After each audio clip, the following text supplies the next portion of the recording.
Yes yes, જો એ ઉધ્વગામી છે એનો સ્વભાવ એ તો 100% સાચી વસ્તુ છે જી, એનો કોઈ પ્રશ્ન નથી, 100% કરેક્ટ.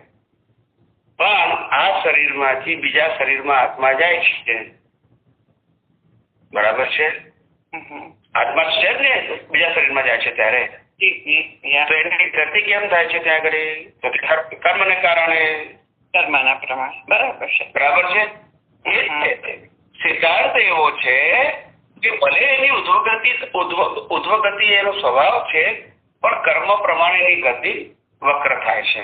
એટલે સકલ પ્રમાણે કર્મના પ્રોગ્રામ પ્રમાણે જ્યાં હોય ત્યાં નરગતિમાં એટલે અધોગતિમાં જવું પડે. પણ એ આત્માની ગતિ નથી કહેવાતી, એ જીવની ગતિ કહેવાય છે. જીવની.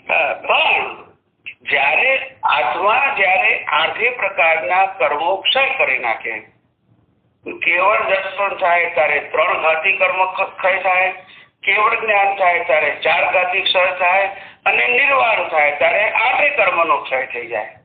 બરાબર.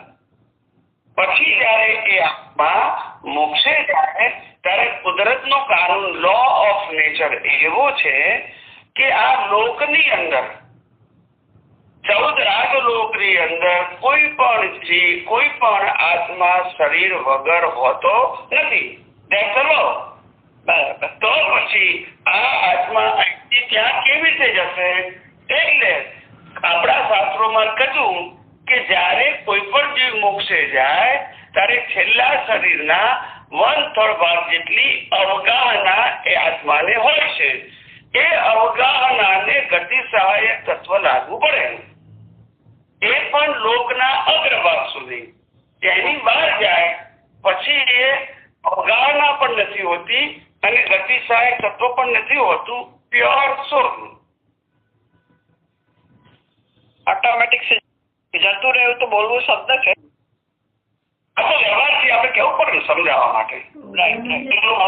છેલ્લું બોડીનું જે પ્રમાણ હોય ને, જે રેડિયસ છે, આખી રેડિયસ વાળી બોડીની, એના 1/3 ભાગની રેડિયસ અવગાહના રૂપે જાય. ક્યાં સુધી? એસ્કોર્ટ તરીકે અપૃત લોકના અગ્રભાગ સુધી. બસ આ લો ઓફ નેચર છે. એને આ વાત નાની દાદા ભગવાને કરી છે, શાસ્ત્રમાં છે.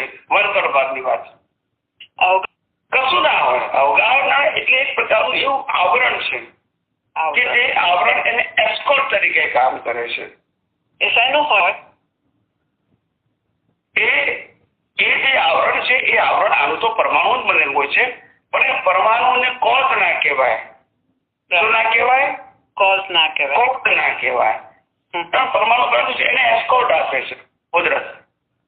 તો આ બધી વાતો જ્ઞાની ભગવંત અને શાસ્ત્રમાં ઉલ્લેખ છે.